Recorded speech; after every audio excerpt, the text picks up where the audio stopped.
Alert, alert, breaking news podcast on the CHGO Cubs podcast. The Cubs made a big move. They signed Jed Hoyer. We'll talk about it next.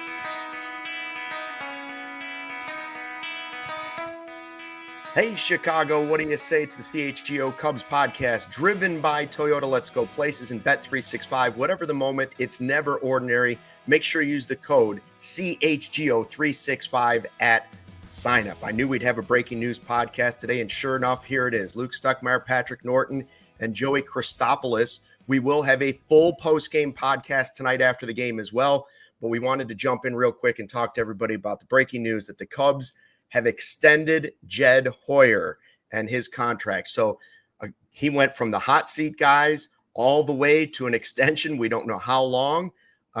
Joey, we've got a couple statements. Should we get those right out of the way? We've got Tom Ricketts making a statement and Jed Hoyer making a statement earlier, just a couple minutes ago. Yeah, sir, if possible, let's read from Tom Ricketts, the statement that he just released on socials.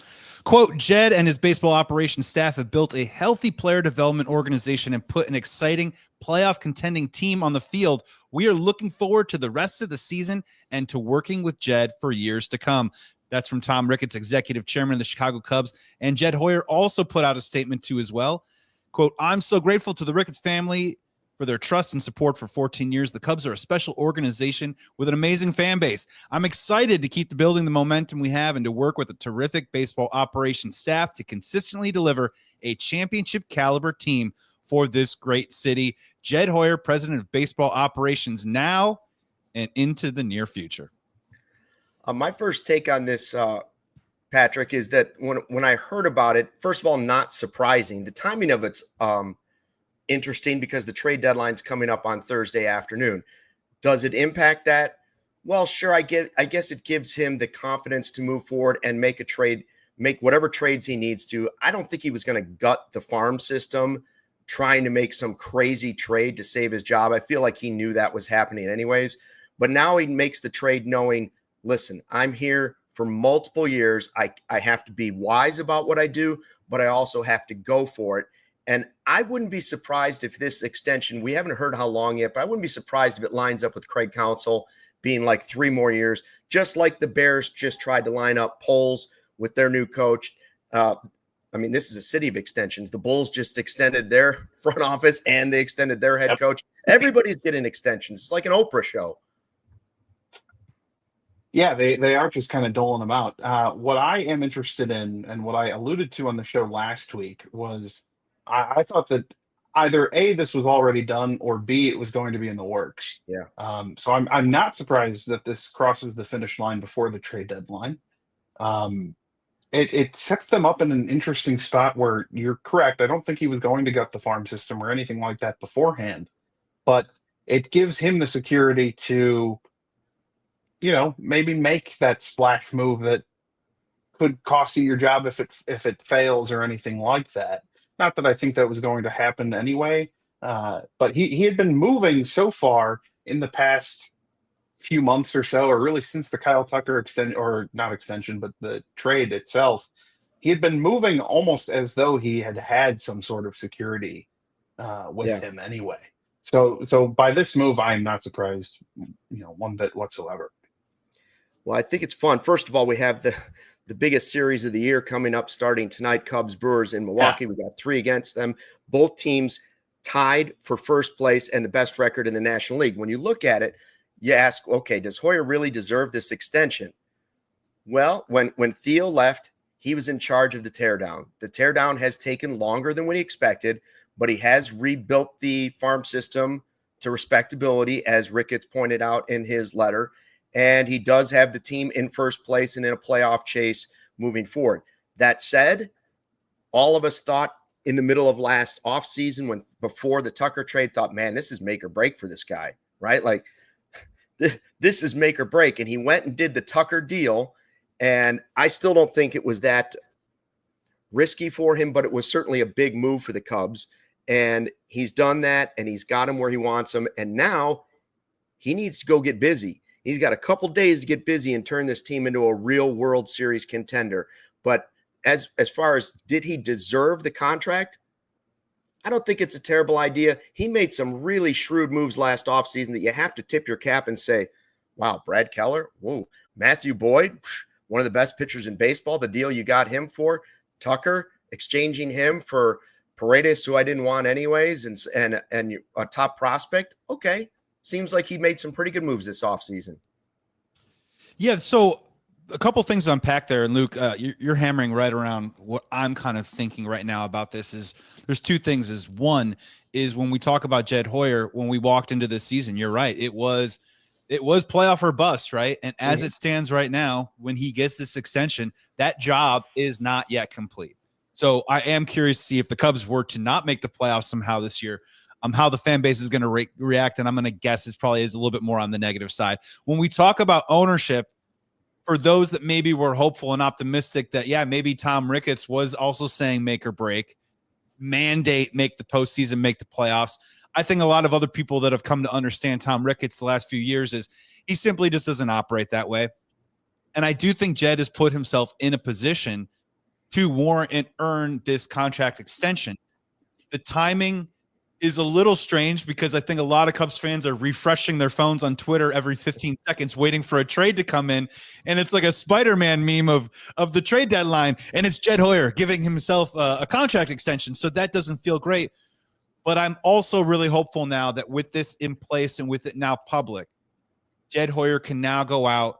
And I'm hoping you then, when you have that security, you do have that comfort that you're going to be around for the next couple of years, you do have the latitude to go out and make a huge move.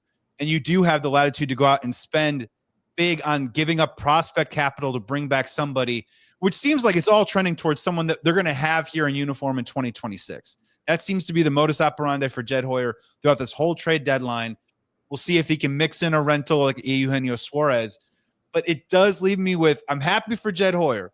But Patrick, it does leave me feeling just a little bit like the job isn't done. The Cubs still do need to make the playoffs to have this be a successful season in what was originally a make or break year for Jed Hoyer. Yeah, I mean, if you're going by just the record, well, no, he didn't earn it, but it's the process that he's gone through, and we knew he was going through. Well, and I think you brought up a great point too a minute ago, Luke, that you can really kind of draw that comparison with Ryan Poles and Jed Hoyer in that. Look at it this way. Both franchises have now spent big dollars on their head coach or their manager. Craig Counsell's, one of the highest, if not the highest paid manager in baseball. I don't know that exact number. And Ben Johnson's right up there in the NFL too. And then you look at it and you take a step back and you say, these guys obviously would accept that kind of money on any day, but that also means that they get probably some significant pull within that organization from that point forward, including with an expiring contract coming up for a general manager. Craig Counsell must feel pretty comfortable with Jed Hoyer in order for Jed Hoyer to get that offer, to stick around long term. Because if Craig Counsell is unhappy with what Hoyer's doing, then ducks off on that one. We move past. So. Yeah, that's a Faulty Towers reference. Sorry. I wonder if Carter Hawkins is next. Like, where do they go with Carter Hawkins? Because if he sees Jed get a contract extension, he's probably thinking the same thing. I also think I wouldn't be surprised if the extension is through the labor agreement. And I don't think this is a factor because this is a team full of a lot of really smart veteran guys. But if you were feeling the pressure at all of the playoff chase, like almost officially starting tonight in this Brewers series, right? Like if you were to look at it and say, man, guys, you got to go to Milwaukee and play a great series. If you were feeling any pressure, what does this signal to the players? Number one, they're not the storyline anymore today, right? Like the series, like they've been pushed before the game, their headline and all the questions have been that it's not them anymore. All of a sudden, all the questions are about Jed Hoyer before the game. But number two, what does it do for Kyle Tucker? If Kyle Tucker was trying to decide and is trying to decide whether or not he wants to stay in Chicago long-term, whether that's now or whether that's as a free agent, he can now look at the front office and say, okay, we made a push to the playoffs and A or B happened. And the follow-up to that is my manager, who I seem to like, is going to be here for at least 3 more years. And the front office guy who brought me in is going to be here. And so I feel like that stability would be here. So now that Hoyer would be the guy officially to bring back Tucker and sign him to a new deal, if that happens, he can look at it and say, listen, I'm married to these guys. These are my people. They believed in me. They brought me in. Houston didn't want me. I do think it gives Tucker at least some peace of mind knowing that it's not just a complete turnover and you're not going to have total chaos moving forward. In that way, I also like the move. Yeah, and if you're a Cubs fan too, echoing what you're saying right now, in my opinion, if I'm a Cubs fan right now, this also says, let's just say it is maybe 3 years or it could possibly be 5. It's luxury tax time for the Chicago Cubs. It's time for them to probably enter into that luxury tax window. I know that they've gone over it before, but what is it? I believe it's 3 or 4 years before it's really, really punitive before the dollars really start to hurt on a particular organization. And I think it's time for them to financially probably make that commitment. When you give Jed Hoyer an extension, I think it says that you're not only rewarding the type of team that he's built developmental wise with his baseball operations and Tommy Hotovy and some of the players that they've been able to graduate the last couple of years. But I also think it is also giving you a green light that we trust Jed Hoyer to go out there and spend. We trust him to do it in the theory of responsibility, but also trust a guy that he's going to be signing some contracts. And like you said, with Kyle Tucker, multi-year contracts in the next couple of years that he will be the steward over for this Cubs organization. And I would hope it is time that they really, really start going in and spending some money. And that should include Kyle Tucker and maybe even another player or two in the next couple of years. Everybody loves the deal right now, Patrick. Mike, I got a quick question for you too.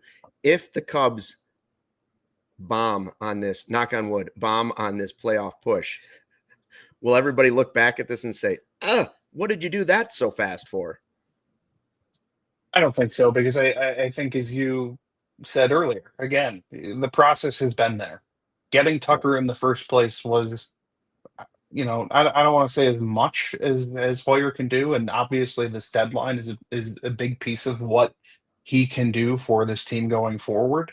But if you're satisfied with the moves that he makes in the next, 72 hours, we're closing in on 73 hours right now.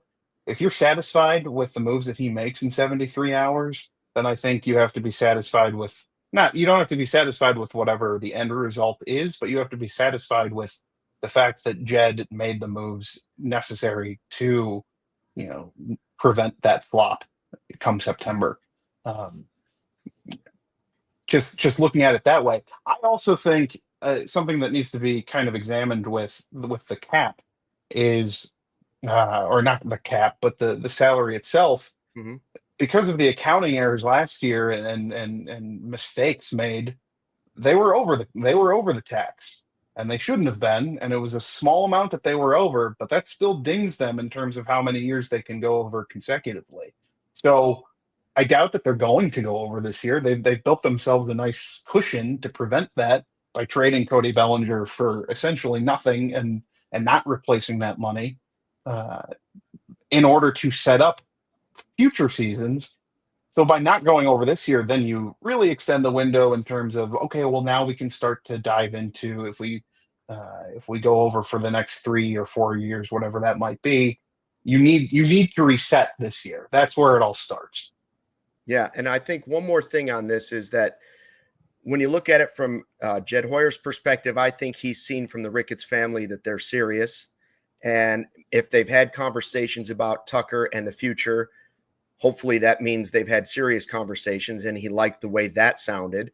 And from the flip side, if you're looking at it from the Ricketts family's perspective, they like consistency. I don't think it's hard to notice that. Like, they enjoy consistency. They have stuck with Crane Kenny on the financial side through thick and thin. They had Jed Hoyer married with Theo Epstein. Theo decided to leave, and they went right to Jed. And why not? He's one of the guys that helped them really break the bank when they won the World Series, give them as fans, the Ricketts family, exactly what they wanted, give the fans what they wanted, and also push this team forward out of lovable losers into a straight cash cow, if it wasn't already one. So they love that consistency. So it was going to take something really crazy, I believe, for them to walk away from Jed Hoyer. I'm not even sure he was in trouble if he had a bad offseason. But as far as will fans say, what about this if things don't go well? Patrick, I will guarantee you this. It won't take that long for fans to get upset. By the end of Thursday night, fans will be upset one way or the other. It does not matter whether Jed Hoyer turns out to have made the right moves or the wrong moves. If the Cubs don't make big enough moves, people are going to say, why did we let Jed Hoyer do this and extend him and give him that comfortability? If they go and make massive moves, they'll say, why did we let him gut the farm system? Now he's comfortable. He just wants to win now. Either way, that's what we do as fans. People won't be happy. And then the other half will be thrilled with Jed Hoyer. We're going to talk more about this coming up on the post-game show tonight. Justin Roman is going to join us. We'll have a good time. By the way, we'll have a full hour after the game in what tonight, of course, is the biggest game of the year. We've got Matthew Boyd on the mound, and Jed Hoyer can point to, hey, that might be right there. That might be the best move I've made as the head of the Cubs by myself. Look at what I got you in Matthew Boyd. Look what I got you in Imanaga. Look what I got you in Kyle Tucker. And look what you have in PCA. Those are his trump cards that he's throwing down, and it turned into an extension for Jed Hoyer with the Cubs organization moving forward. We will see you tonight on the post-game show. Thanks for joining us in the live YouTube chat for this breaking news edition of the CHGO Cubs Podcast, driven by Toyota and Bet365. We'll see you tonight. Fly the W. We all silly like the mayor.